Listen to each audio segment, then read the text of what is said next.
BRS ఎమ్మెల్యేల అనర్హత petition పై విచారణ వాయిదా పడింది. ఇప్పటికే స్పీకర్ కు సంబంధించి ఇచ్చిన టైం పూర్తయింది అంటూ చాలా టైం ఇచ్చామంటూ కూడా ఇప్పటికే కోర్టు ఈ విషయంలో ఇన్వాల్వ్ అయింది. అయితే బీఆర్ఎస్ ఎమ్మెల్యేల అనర్హత పిటిషన్ పై తామే నేరుగా కూడా విచారణ చేస్తామంటూ కూడా కోర్టు ఇప్పటికే ప్రస్తావించింది. అయితే ఇప్పటికే విచారణ వాయిదా పడినట్టుగా తెలుస్తోంది. ఫర్దర్ గా కూడా ఇటు సుప్రీం కోర్టు ఎటువంటి యాక్షన్ తీసుకుంటుంది అనేది వేచి చూడాలి. అయితే ఈ కేసులో అంతకు ముందు స్పీకర్ కు పూర్తి బాధ్యతలను ఇస్తూ కూడా ఒక డెడ్ లైన్ ను విధించింది కోర్టు. ఆ డెడ్ లైన్ లోపు బీఆర్ఎస్ ఎమ్మెల్యేల అనర్హత పిటిషన్ పై విచారణ పూర్తి చేసి సుప్రీం కోర్టుకు ఇవ్వాలి అంటూ కూడా డీటెయిల్డ్ ఎక్స్ప్లెనేషన్ కోర్టు అడిగింది. అయితే ఇప్పటికే ఇచ్చిన గడువు ముగియడంతో కోర్టు తనకు తాను ఇంటర్ఫియర్ అయింది. బీఆర్ఎస్ ఎమ్మెల్యేల అనర్హత పిటిషన్ పై సుప్రీం కోర్టు నేరుగా విచారణ చేయబోతోంది. ఇక ఇప్పటి వరకు ఏదైతే స్పీకర్ విచారణ చేశారో దానికి సంబంధించిన పూర్తి డీటెయిల్స్ సైతం కోర్టుకు ఇటు ఇవ్వాలి అంటూ కూడా ఇప్పటికే సుప్రీం కోర్టు ఆదేశాలను జారీ చేసింది. అయితే ఇవాళ విచారణ జరుగుతూ ఉండగా విచారణ వాయిదా పడినట్టుగా తెలుస్తోంది.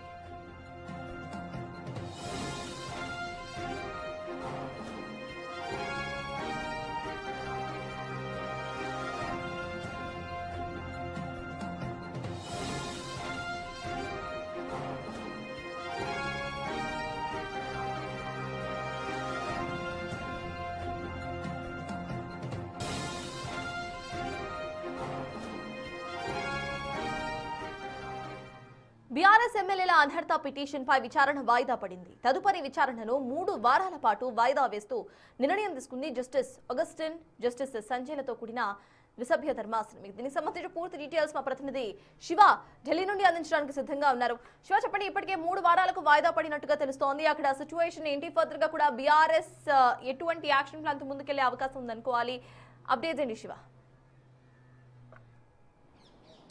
రైట్ సటాజ్, తెలంగాణకు సంబంధించిన బీఆర్ఎస్ పార్టీ నుంచి కాంగ్రెస్ అధికార పార్టీలోకి పార్టీ ఫిరాయించారు. వారిపై అనర్హత వేటు వేయాలంటూ కూడా సుప్రీంకోర్టును ఆశ్రయించారు పిటిషనర్లు పాడి కౌశిక్ రెడ్డి, మరోవైపు బీఆర్ఎస్ వర్కింగ్ ప్రెసిడెంట్ కేటీఆర్. వారితో పాటు అటు BJP floor leader Maheshwar Reddy కూడా పిటిషన్ దాఖలు చేశారు. 2 పిటిషన్లు జత చేసి ఈరోజు విచారణ జరిపారు justice Augustine George, justice Sanjay Karol ధర్మాసనం. అయితే విచారణ సందర్భంగా 3 వారాల సమయం కోరిన నేపథ్యంలో 3 వారాల సమయం ఇస్తూ తదుపరి విచారణను సుప్రీం ధర్మాసనం 3 వారాలకు వాయిదా వేసింది. అయితే ఈ 3 వారాల సమయం కోరిన సందర్భంలో బీఆర్ఎస్ తరపున అంటే పిటిషనర్ తరపున న్యాయవాది మోహిత్ రావు కలగదీసుకుంటూ ఇప్పటికే సమయం ఇచ్చారు. సమయం ఇచ్చినప్పటికీ కూడా వారు విచారణ జరపకుండా తాత్సారం చేస్తున్నారు. మరోవైపు కడియం శ్రీహరి, దానం నాగేందర్ వీరిద్దరి గురించి కూడా ప్రధానంగా పిటిషనర్ తరపు న్యాయవాది ప్రస్తావించారు. ఇటు కడియం శ్రీహరి ఒకవైపు తన కుమార్తె ఎంపీగా పోటీ చేసి కాంగ్రెస్లో కొనసాగుతున్నారు. ఆ అధికారిక కార్యక్రమాల్లో కూడా కడియం శ్రీహరి కొనసాగుతున్నారు. కానీ ఆయన పైన ఎటువంటి చర్యలు తీసుకోలేదు స్పీకర్, దాని గురించి మాట్లాడారు. మరోవైపు దానం నాగేందర్ ఒకవైపు బీఆర్ఎస్ పార్టీ నుంచి ఎమ్మెల్యేగా పోటీ చేసి గెలుపొంది కాంగ్రెస్ పార్టీలోకి వెళ్ళి కాంగ్రెస్ పార్టీ తరపున ఎంపీగా పోటీ చేసి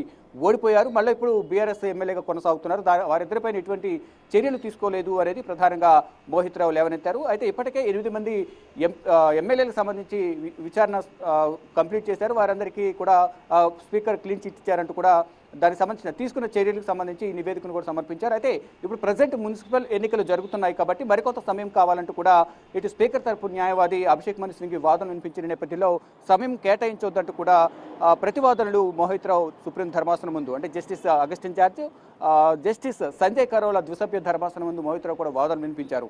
అంటే ఇప్పుడు సమయం మున్సిపల్ ఎన్నికలు జరుగుతున్నాయి కాబట్టి విచారణ అనేది జరుగుతోంది. మరికొంత సమయం ఇస్తే కనుక ఆ ప్రోగ్రెస్ కానీ తుది నివేదిక కానీ సమర్పించే అవకాశం ఉంటుంది కాబట్టి మరికొంత సమయం ఇవ్వాలి, 3 వారాల సమయం ఇవ్వాలి. ప్రజెంట్ మున్సిపల్ ఎన్నికలు జరుగుతున్నాయి, దాన్ని దృష్టిలో ఉంచుకుని సమయం కేటాయించాలంటూ కూడా అభిషేక్ మను సింఘ్ కోరిన నేపథ్యంలో ఇటు వాదనలు ప్రతివాదనలు విన్న తర్వాత ఇక ఇది ఆఖరిగా సమయం ఇస్తున్నాం కాబట్టి ఇప్పుడు నివేదిక ప్రోగ్రెస్ ఎంతవరకు వచ్చింది అనేది కూడా 3 వారాల్లోగా వారిద్దరి నుంచి కూడా సమాచారం సేకరించి విచారించిన తర్వాత 3 వారాల్లోగా పాజిటివ్ నిర్ణయం తీసుకోవాలంటూ కూడా సుప్రీం ధర్మాసనం ఆదేశాలు జారీ చేసింది. అంటే స్పీకర్ నిర్ణయం తీసుకోవడం లేదంటూ కూడా బీఆర్ఎస్ తరఫున న్యాయవాది మోహిత్ రావు వాదనలు వినిపించిన నేపథ్యంలోనే అభిషేక్ మను సింఘ్ కూడా ప్రజెంట్ ఎన్నికలు ఉన్నాయి కాబట్టి కొంత సమయం కేటాయించండి, ఈ సమయంలోగా నిర్ణయం తీసుకుంటారంటూ కూడా అభిషేక్ మను సింఘ్ తెలిపిన నేపథ్యంలో ఇటు విచారణ జరుపుతున్నాము కాబట్టి ఇంకా కొంత సమయం ఇస్తే కంప్లీట్ చేస్తామంటూ అభిషేక్ మను సింఘ్ 3 వారాల సమయం కోరారు. ఈ నేపథ్యంలోనే అభిషేక్ మను సింఘ్ వ్యాఖ్యలతో వాదనలతో సుప్రీం ధర్మాసనం ఏకీభవించి 3 వారాల సమయం కేటాయించింది. ఈ 3 వారాల్లోపు మిగిలిన 2 ఎమ్మెల్యేలకు సంబంధించి నిర్ణయం తీసుకోవాలంటూ కూడా సుప్రీం ధర్మాసనం ఆదేశాలు జారీ చేసింది. సర్టస్. Thank you Shiva. మొత్తానికి ఇప్పటికే 3 వారాలకు వాయిదా పడినట్టుగా తెలుస్తోంది. సుప్రీం ధర్మాసనం తనకి తానే ప్రెసెంట్ ఈ కేసులో ఇన్వాల్వ్ అయింది. ఏదైతే స్పీకర్ ఇంటర్ఫియర్ అవ్వాలి, స్పీకర్ ఇన్వెస్టిగేట్ చేయాలి అంటూ కూడా ఇచ్చిన టైం లైన్ పూర్తి కావడంతో ప్రెసెంట్ సుప్రీం కోర్టు ఈ కేసును విచారణ చేస్తోంది. అయితే ఇప్పటికే విచారణ 3 వారాలకు వాయిదా పడింది.